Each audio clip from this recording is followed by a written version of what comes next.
please feel free to pop that in the chat box. All right, I think we are recording. So officially recording. Francesca, are you good to go? I am good to go. So thank you everyone for joining us. I got to tell you, I'm doing a little bit outside of my comfort zone today. I don't usually like to do these things, but hey, you know what? That's how we grow, right?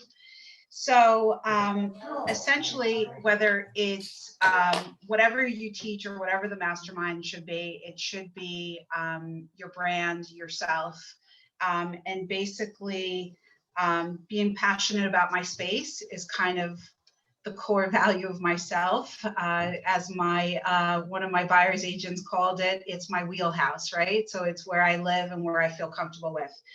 So in terms of spacing, I started with my former brand. We did staging, and I did get a certificate on staging, I want to say 5-6 years ago. And it did originate because of the fact that the millennial pool was growing. And as the millennial pool grew, I think it's somewhere between 70 and 80% is millennial-based buyer pool. So millennials overall tend to be more visual, where the baby boomers tend to be a lot more taglined and more word-driven.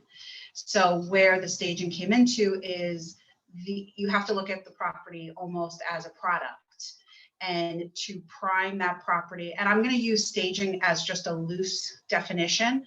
What I mean by staging does not mean take a home and repaint it, refurnish it, and completely transform it. What I referred to it and how I originated this whole process was basically looking at the space. Is there too much furniture in one room? Basically, the way I like to put it is kind of getting it ready for a dinner party, right? So maybe, for example, you may want to do maybe a little place setting, a fresh napkin, a white plate. Maybe you want to put something fancy and kind of make your, set your table, set the mood, lighting, whatever.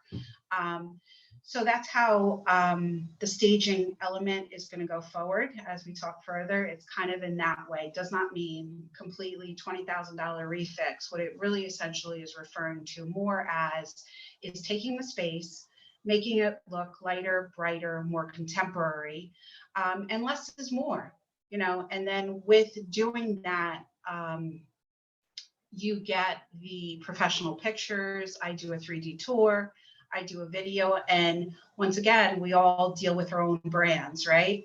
So with my brand, I found that a lot of my friends and family and clients really like the fact that they see me, it's about me. So it's, I will pop myself into the video. The branded video will be myself into it. And I find that people are enjoying it, making comments on it. So I kind of follow through with it. Now, if you guys have questions along the way, I'm more than welcome to take them. So feel free, okay? So what happened with COVID was we had several buyers that were in the position that they had to sell. It wasn't they wanted to, they needed to sell. Whether they were older and moving to another property, whatever the situation might be, but we had several clients who needed to sell. So what we incorporated into it was our marketing. We started doing videos for every property. And because we were restricted from having people come into the premises, I would go into the premise and I would bring, glasses and cocktail recipes, and I would make a drink and just kind of be very interactive. And our presence on social media platforms grew. I'm not going to say I'm a rock star. I'm definitely not an influencer yet, but that is something that I'd like to achieve down the road. But, it's kind of being in this business and being successful, you kind of have to be fluid. You have to take what you have and who you are and apply it and make the best you, Francesca. Yes. Francesca, I do have a question for you based on something that you said before, and I'm just curious from a staging perspective, I would imagine you deal with clients who often are very passionate or very, prideful in their house. How do you have sometimes difficult conversations with people who, that the house needs to be set up differently or staged differently to sell, or to get it for the maximum price, yet sometimes people can take that as you're attacking them or attacking their house? That's a very good point, because we overcome that quite a bit. So sometimes people do push back and basically don't want to get it done.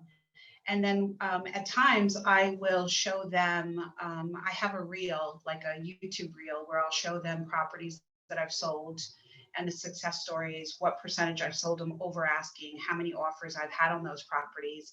And I go to the visuals, because once again, it's about the visuals. So I'll show them what the house looked like. And, I have to say there's been a couple of people that were absolutely, you're not touching my stuff. You're not bringing anything in. I don't want any part of it. And then, you got to be fluid with it, and it's good. But most people embrace it. I mean, I just put a house on the market today, and they gave us carte blanche. And they basically said, we're leaving. I'll see you later. Goodbye. And they left. And I left when I was done, and I had to come back later for a couple other things. I mean, the hack now is I do this quite often, so often that if I did it myself, I wouldn't have enough time to sell. So I do have a partner who does it for me and with me, and a couple of people that I utilize at this point. But my two people were not available, so it goes back to me doing it again. So I did it on a Friday. Did in the morning. Of course, I forgot a couple things, right? So I go, came back later, and I saw her, and she's like, oh my God. She's like, my kids thought the space was great. It's not their space. And I didn't do anything drastic. It just was adding, eliminating a lot of the personal elements, which are the personal kids' pictures, throwing in like a picture like I have behind me, which are like 6 sister pictures, similar pictures, but not identical. Throwing a throw like I have behind me here, on a chair that makes it more roomy, comfy, and cozy.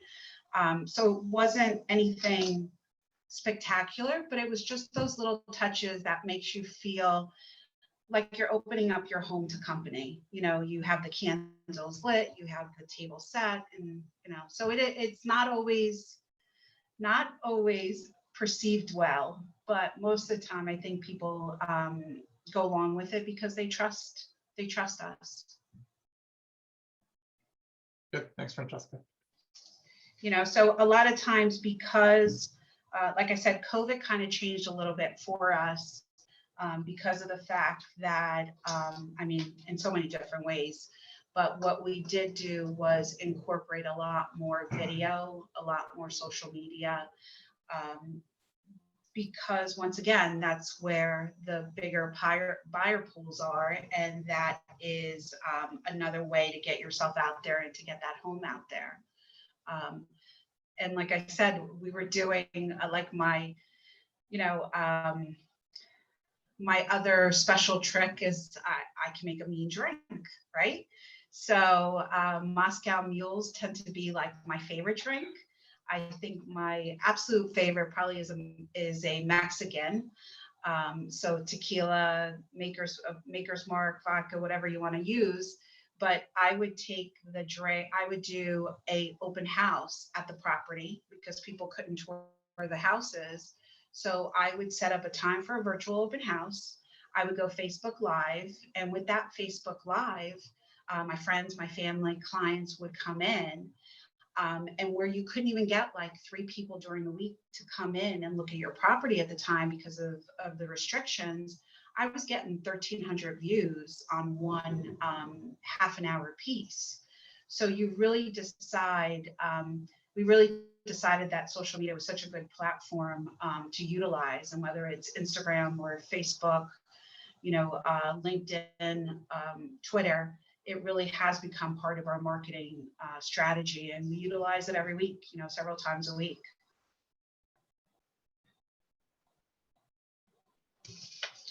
So what questions may I answer?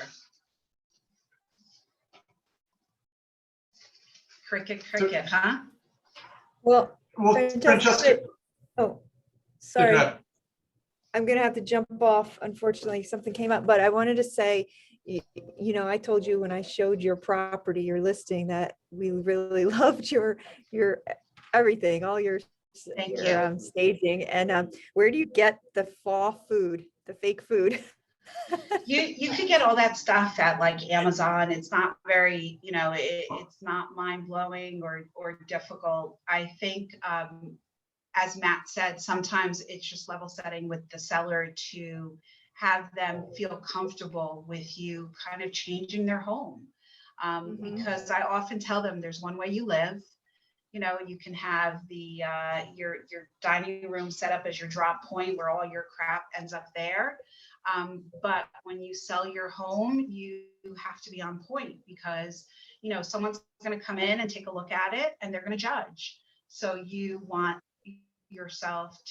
the property to look as good as possible. The home that Maria showed, what she doesn't know is there's two very young children in that house. And if you didn't look at the one playroom, you would never see that house. You would never know that there's children in that home unless you look in the playroom and in the bedroom. The whole house was streamlined and very well appointed. There was a lot of flowers, there was a lot of bling, there was a lot of shiny things all over. Would you agree, Maria? Yes, Yeah, definitely. and we typically try to do that. When someone lives in a home 20, 30, 40 years, you tend to collect a lot of things, and they might be a little bit eclectic or might go a little darker because, the trends change. So now it's the gray, shortly we're starting to embrace the navies and more color. But if you bought your house 20 years ago and you haven't touched it or beyond, what you have is a lot of darkness. So a lot of the times it's brightening the space and bringing elements in like shiny lamps or, glassware, place settings, throws, pillows to lighten up that space. So that it feels more contemporary. And even though it might be more traditional than someone's style, it at least is more lighter and brighter. Francesca, there's a question in the chat box that says, is your staging an extra service or is it part of your value? So I believe that is so prevalent that I put behind it my mind or my money or my time. So it does come out of Team Masricola's bottom line. We do pay for it. Like I said, I have staging in a couple ways. I do utilize a stager for the most part. But life gets in the way, and when she's not available, I have a backup. And then, like I said, sometimes I do it myself. But yeah, we pay for it. I've also, I have to say, paid for a very big home to get staged, which some people probably would think I'm crazy. But I did end up selling that home for much higher than some of the other similar homes in that area. And it's kind of my brand. The joke is pretty houses sell faster, and it's true. So I do put my money behind it, and it is a compliment. A lot of times we start with consultation with the sellers, and we'll be working with someone longer than we probably should. But the way we start is figuring out, does that person need to purge? Do we need to get a dumpster for them? It's all those auxiliary services where, we start the consultation and you figure out where it progresses along. And sometimes, at that point, you're not utilizing, say, furniture, but just accessories, but it is a compliment. And I have to say, I say to all of my sellers, your intention is to leave. So since you're going to leave, what you should do before you sell is throw out the stuff you're going to throw out. Donation pickup. They're usually 2 weeks, 3 weeks out. Make the appointment now. Utilizing, say, your garage as your kind of moving section, you know, put a 6-foot folding table. And if you don't have a garage, then designate one room in the house.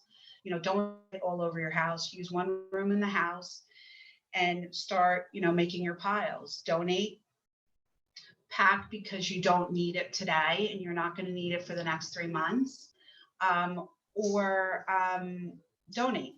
And then that way you're ahead of the game because you're waiting so long for these people to pick up that by the time you're on the market, you'll have all your stuff gone. Make sense? Right? Yeah. Kieran, Special K, I think you have a question for me. No? You kind of answered it. I was curious if you see a difference in in the sales price versus, you know, like when you do stage versus when you don't, but you kind of answered that. Yeah, we typically stage, I would probably say 90% of the time. Overall, I think my sale price versus list price is 4% above. So it's 104% above ask. And those are the homes, you know, inclusive of the homes that, you know, you kind of push it a little bit, you know, you could push the envelope a little bit, but I think once you do prep the houses, whether it's, you know, a full stage, just accessories or just organizing, it does show. It makes you see a lot more of the real estate versus the things. I think I touched upon it before. Personal pictures, I typically have my sellers remove day one. And, you know, I use 3D tours. So people are manipulating the visuals, and zooming in and zooming out. And, you know, would you want your child or your grandmother in those pictures? So that's like the first thing we typically get rid of. The second thing is everyone is a little hypersensitive today. So, you know, if you're too far right or you're too far left, it brings different mindset. So we typically try to take away those elements that may be controversial from there. So things of religious background, we typically eliminate. I hate to do it. I always feel so guilty. And that's why I love that I have a partner that stages, because she can be the bad guy and tell them. But I think it does make the space just feel like it could be my space or your space. It's not a specific space. Francesca, Yes. one thing I was just going to mention, you had mentioned that your, you know, original price to sale price is at, you know, 104.9%, which is great, more than great. But I know that your average days on market for listings that you have is, I think, roughly looking at your stats about 18 days. And Yes. we're looking at, you know, averages at, you know, our office, you know, even I'm looking at Coldwell Banker, Rand Realty, they're in the upper 30s, low 40s. Our office average days on market is 29 days, but you're even below that. Do you find that staging and just the marketing that you do you not need to do price reductions as frequently because you're already out of the gate in a good spot? I typically, and I'm knocking on wood and anything I can knock on, we don't typically go to that threshold of reducing price points. I think, yes, because of the work with the staging and organizing and the prepping, all the big heavy stuff is done. And there, when you go onto the market, you come on 100%, like I said, ready for a party, right? You have the house very well appointed. I tell my clients, lights on, you know, if you're going to cook, air it out, you know, make it feel light and bright, look light and bright, smell light and bright. And then we have a great team. We do open houses on I would say 99% of our listings. And we are very organized with our open houses. I have someone at the front door that registers them. We're going to test out this week the landing page. So with Command. So I've been using an app for about, I don't know, maybe 6 years. And I love using an iPad, registering them in. There's no not understanding what they wrote. And then the service I'm using right now actually will thank them for coming. We'll follow up with them. If I have any changes, I'll go back out them. And it also compiles into an Excel spreadsheet. So now house number 1 is a $600,000 house. House number 2 comes on the market. I can now market to those people that signed in and went to that open house. So it's a lot of another component that I love to utilize is a technology in front of us, showing time, even linking your lockbox to the listing, in terms of, just doing those little extra steps does make the process much easier. And even though I said it's 104%, the home on Chestnut was a very lovely home. And that one went 28% above ask. So, it was a lovely home to begin with. We essentially just lightened it up and prepared it for the party. And it really, I don't know if anyone on the line showed that home, but it was lovely. It wasn't, I didn't build it, I didn't create it, but it did the way, we had the fireplace running during the open house, during the video, and we set the table. We kind of set that whole mood. So it does help. I guess statistically it's 104%, but it's going anywhere from 4% to 28%. And we're having, I would say, as little as 2 offers on every property, to our high being 38 offers. And that's, compiling those offers. It's a lot of work. So it's compiling all those offers, putting them in Excel spreadsheets, and making sure that it makes it much easier for the seller, for the process.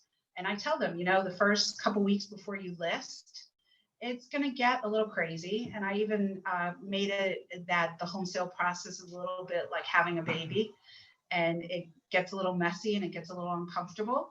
But at the end, you're going to sell, and you should sell within the first 3 weeks. And as you said, Matt, our statistics prove that. So it's working well. So it's. Yeah.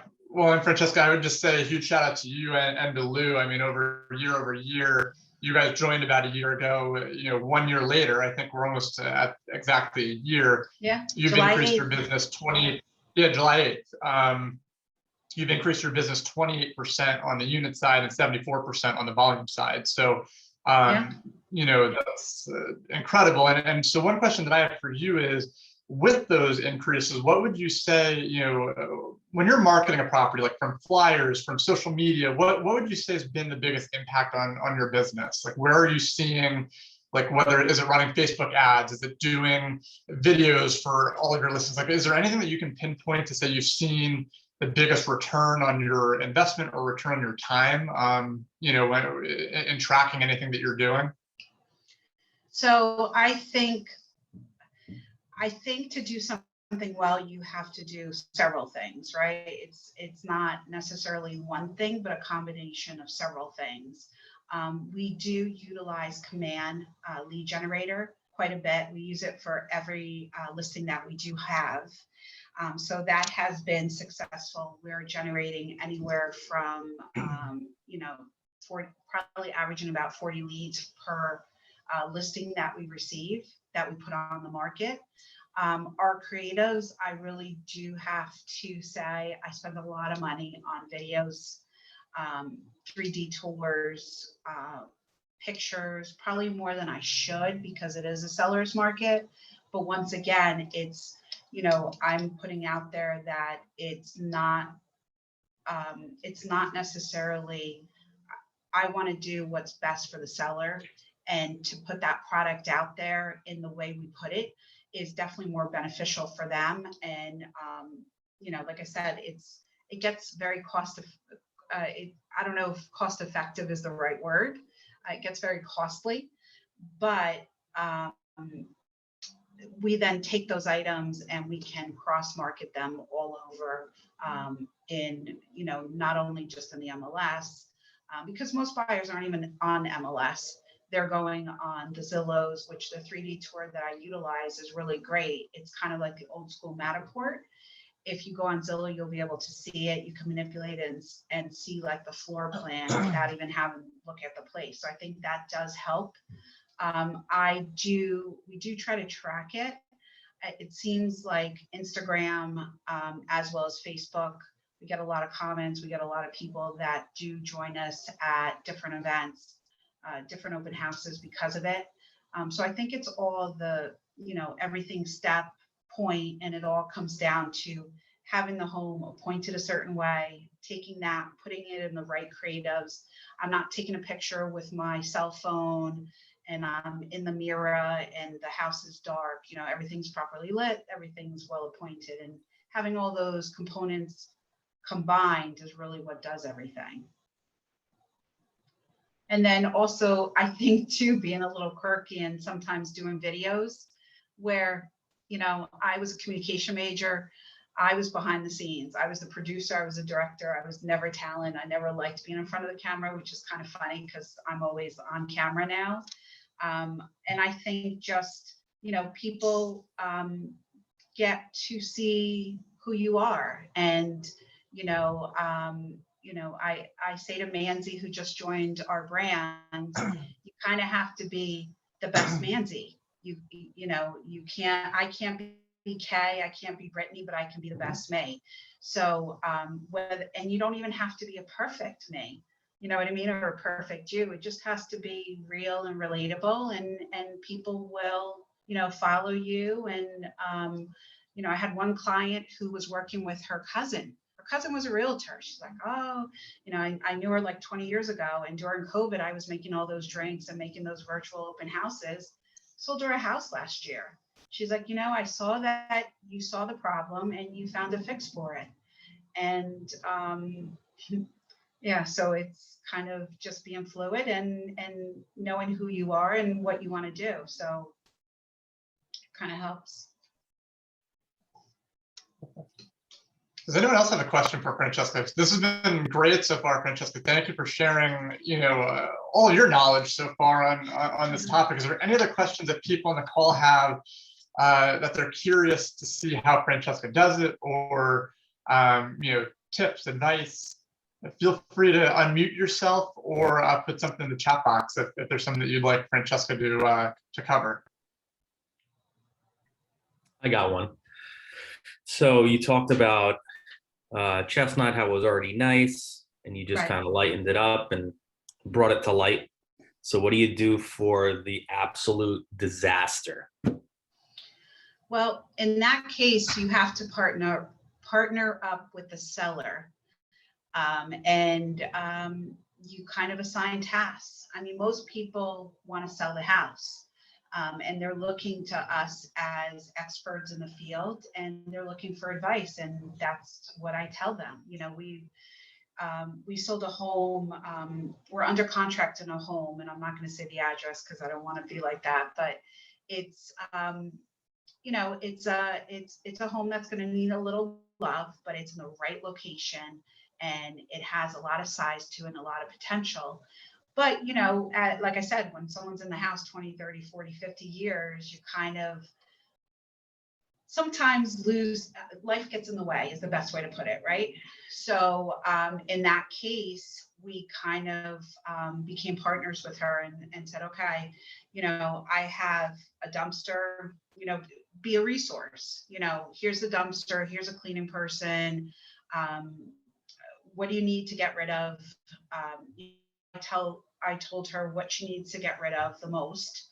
And then that property I did not even stage because it was going to be something that needed to be redone in most ways. It's the best way to put it. And that property, we still did, I didn't stage it, but I did everything else. I did the 3D tour, still did the video, still did the professional pictures. And we ended up getting 2 offers, multiple offer situation. So we maximized what they got, and she wanted to try it a little bit above what we thought was appropriate. And she roughly got right about ask, just a little bit shy of ask. So you have to partner up with your seller, you know, and most people, I have to say, are open and want to help you in the process. Years ago, I want to say 4 or 5 years ago, I had someone who I would consider a friend call me and talk to me about an estate. It was the mother-in-law who had passed. And she said, you know, I'm thinking about doing this, blah, blah, blah, blah, blah. And I said to her, please call me in the interim and let me be part of the process and be your resource and tell you what you should get rid of and not. So funny thing is, she calls me and she's like, I want you to go through the house. She completely emptied the whole house. So she emptied the whole house. So we basically brought in like some things, like we made the one bedroom was very small. It appeared so empty. And that's a lot of times the main thing is the spatial relationship. So a room that may appear small, but in truly is bigger, we'll put a fake bed. So you can take trick of the trade is you could take a couple shoe boxes underneath a mattress and make it appear taller. And you appoint that bed in the room so that it makes the room look bigger. So in one of the smaller rooms, we put a bed in there. One of the other rooms, we made it into an office. So we did do some of that, and we moved around some of the things. But you kind of like, that's why I always start with my client and say, you know, get me in there before you do anything like major, because then you're not just getting rid of everything, you're getting rid of the right things. Now, Francesca, maybe this goes into kind of what you were just talking about a little bit. Denise is asking, would you stage an empty home or almost empty home? So it depends. It depends on the property. Once again, goes back to the spatial relationship, right? I had a property on Urban Club Road. The home was probably remodeled less than 10 years ago. The rooms were big, the bedrooms were big, the living spaces were big. I did all the creatives, which is the 3D tool where I did the video, I did the pictures. I did not stage that property. The only things I put in there is just a couple foo-foo things in the kitchen. And it was more for practical reasons rather than staging.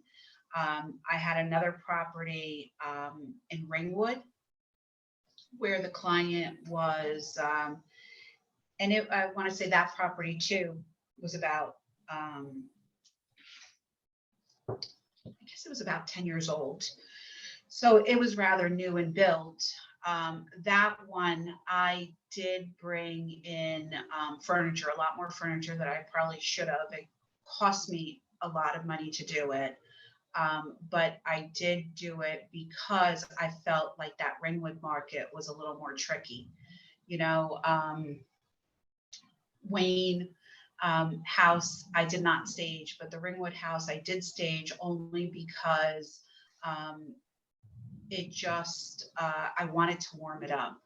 You know, I wanted to warm it up. The taxes were like $20,000.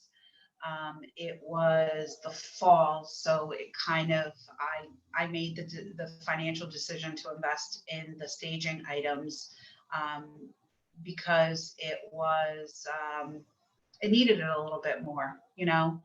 So I don't have a concrete definition on every property, but I do it as I need it. And it's funny because, you know, it was kind of, like I said, it was very expensive to stage that house. That house was like 4,000 square feet. We did the living room, we did the kitchen, we did the couple of the bedrooms, we did a lot of the living space. And kind of ironic, it sold very high for that area. not as high as we listed it, but we knew we were pushing that envelope. But it did end up selling pretty high for the area, much higher than the comparables. And then from that, doing the right thing is what I like to say. We did receive a buyer, and that buyer did buy $1 million house from us. And that buyer also sold their $600,000 house from us.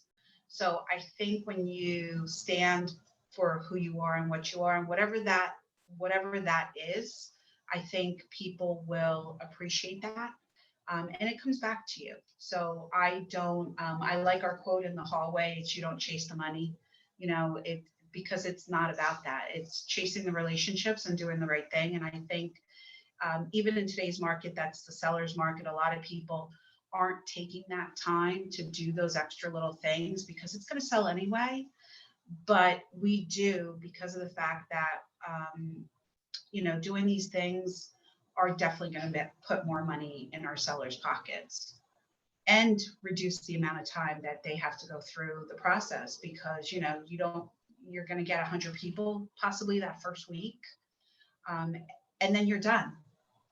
So it's doing the right thing in order for the process to be a little shorter, for them to make more money. I mean, all the work we put into it doesn't necessarily equate that we make that much more money, but I think it's just our brand, like what we stand for.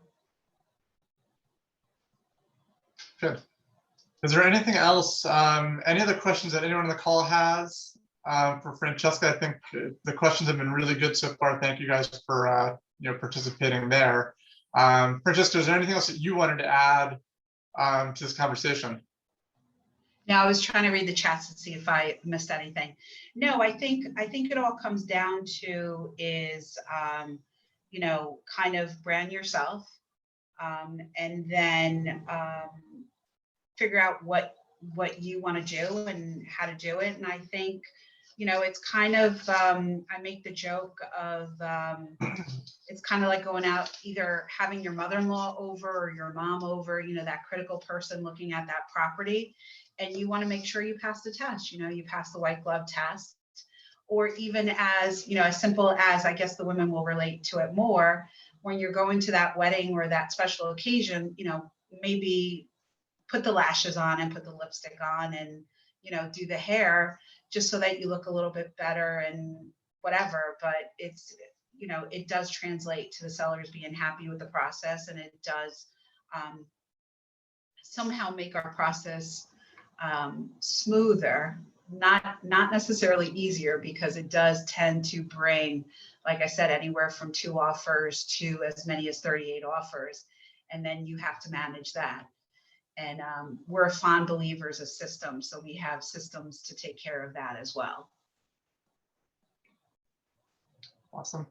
Well, thank you, Francesca. It seems Thank you, like there Matt. aren't any other questions. Yeah, no, this was a lot of really good information.